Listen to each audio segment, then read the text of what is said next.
Hashem, please put the right words into my mouth so we can appropriately glorify your name. Amen. Amen. Ladies and gentlemen, thank you so much for tuning in. My name is Aaron Eisman, and this is the Not Hebrew School podcast. I am here with my dear friend, Mr. Andrew Perlman, who I never met, but we've been Zooming now for about a year and a half. And it's as if we've been knowing each other all our lives. How you doing, my friend Andrew? I'm doing great. It is strange that we've never met in person, but one of these days. It says a lot about us. We're able to connect. Humanity should be able to connect spiritually, even if we're not physically in the same place. My friends, this week's Torah portion is Vayakhel, and let us jump right in. Vayakhel, if you remember, for the past couple weeks, Moses is getting the instructions of how to build a tabernacle. Now, you might say to me, Rabbi, what is a tabernacle? And I'll say a mishkan. And you'll say, what is a mishkan? And I'll say an amazing, amazing thing. A mishkan is actually a home for God, which is a phenomenal, insane thing to think about. What a concept. We're talking about God, the infinite, the world, the creator of the world. You think about the world, we often talk about you go into a spaceship that travels at the speed of light, 186,000 miles a second. It'll take you about 8 minutes to get to the sun. It'll take you 4 years traveling at the speed of light, 4 years to go to Alpha Centauri, the first star. It'll take you 230 years, 230 light years to get to the North Star. And it'll take 2.5 million years to get to the first galaxy. And we know the galaxy that we know of, and you can go for 13 billion years, just go, 13 billion years at that speed.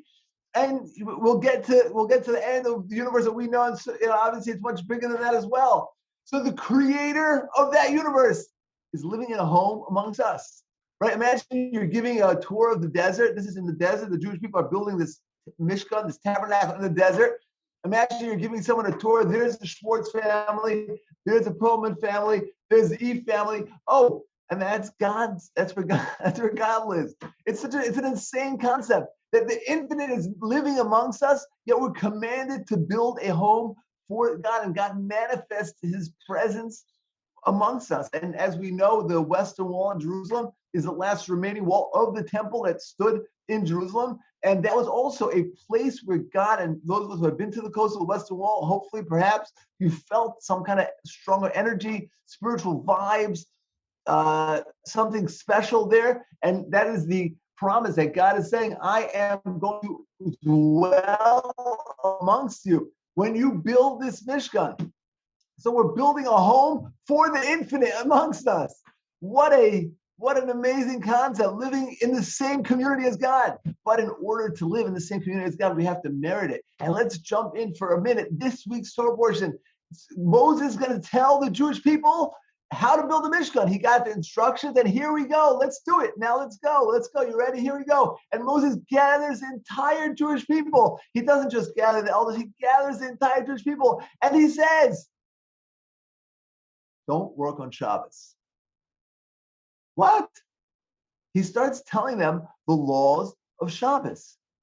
It just seems so out of place. Like, why is Moses telling us about celebrating Shabbat when we're supposed to be building the Mishkan? What does one have to do with the other? And the second thing is that we find, what are we not allowed to do on Shabbat? People know you're not allowed to use your phone, you're not allowed to write, you're not allowed to do business. There's actually 39 laws, 39 creative activities you're not allowed to do on Shabbat. 39 creative activities. Why 39? That's random, because they were 39 actions that they did in building the tabernacle, building the Mishkan.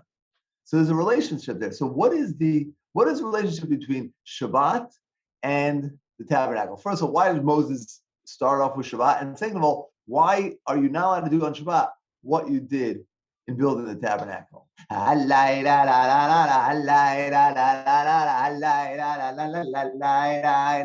do you say, my friend Andrew? Good questions. I would say potentially that it's because Shabbat is a day where we are supposed to it's potentially maybe the holiest day of the week. And we should not be building on that day. And we should not go into God's home, but instead invite God into our homes or something of the sort. Wow. Wow. Okay. Amazing. Andrew, you're right there. Perhaps you are there. I want to say a little differently. Listen to this. The Mishkan, building a tabernacle, is building a home for the infinite, for God, in space. And Shabbat is building a home for God in time. When we build that Mishkan, when we build that tabernacle, we are creating a structure, a physical structure, where we're doing it exactly the way God prescribed, the same materials, the same measurements, the same length, the same width, the same way, exactly as prescribed from the Torah. In the same way, we can build a home for God in time, within ourselves. We don't have the physical in space tabernacle. We don't have a Mishkan in space anymore. It was the temple was destroyed. We don't have the Mishkan now, but we do have a time. We have the ability to build a home for God within our lives. And that is what Moses is saying. When he told them to observe Shabbat, he was telling them how to build a Mishkan. He was telling them how to build a tabernacle, but not the physical tabernacle in space. He was telling them how to build a tabernacle in time. You know how you build a tabernacle in time? You do it in the same way you do it in space. How? Exactly the way it's prescribed. During the 6 days of the week, the tabernacle, the space, we're supposed to work, we're supposed to create, we're supposed to go, we're supposed to build, we're supposed to be active. For 6 days you should work, and on the 7th day you should rest. Join me in a deep breath. So the opposite, the same way that we are building a tabernacle in space, we do the opposite in time. And whatever we did in those actions in building it in space, we don't do that in time. And that, my friend, is such a vitally, incredibly important lesson in our day, and really for all of history. To create a Mishkan, a tabernacle, is a famous Jewish psalm, Bilvavi Mishkan Evneh.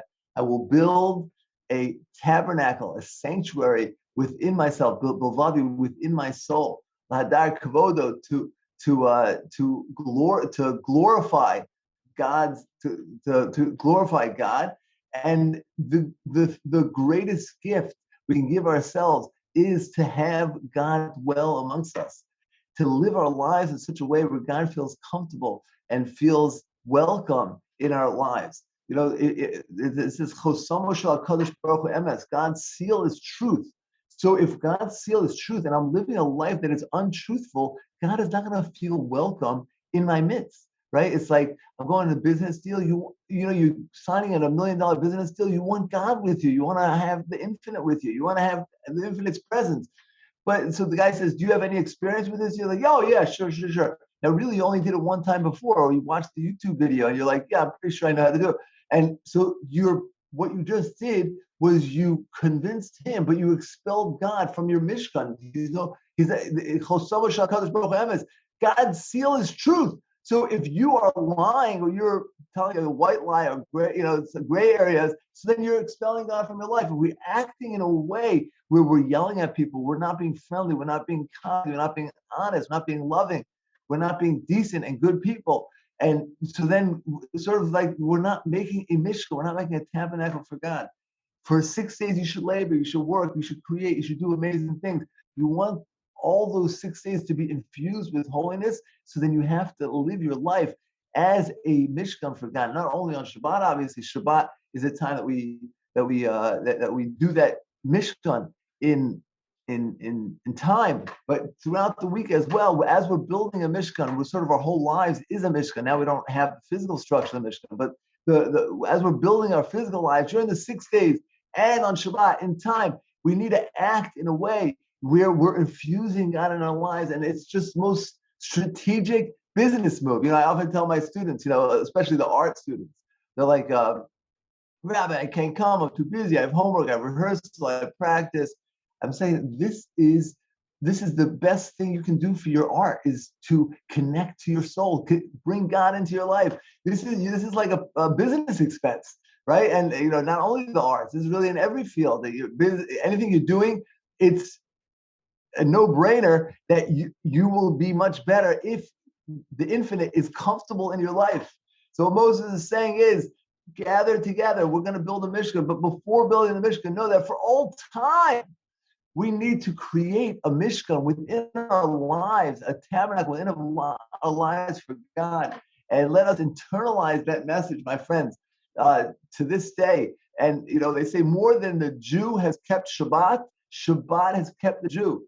And that's that, you look around and it's amazing that Jews are still observing Shabbat, celebrating Shabbat. And that's what's keeping us alive. That's what's keeping us around, by creating our lives into a sanctuary for God, where God is present and within us, amongst us. And actually it says, you should, God command us, make a migdash, and I will dwell amongst you. And it's not b'socho, I'll dwell in it, but b'socham, amongst each one. The commentaries say amongst each one of you, in each one of you. So we have to build our own Mishkan, even if we're not a designer, we don't have gold and silver and copper and all the fancy physical ornaments to build the physical Mishkan, but we do have the ability to let go, let God, celebrate Shabbat, and bring in the Mishkan, the infinite, into our lives. What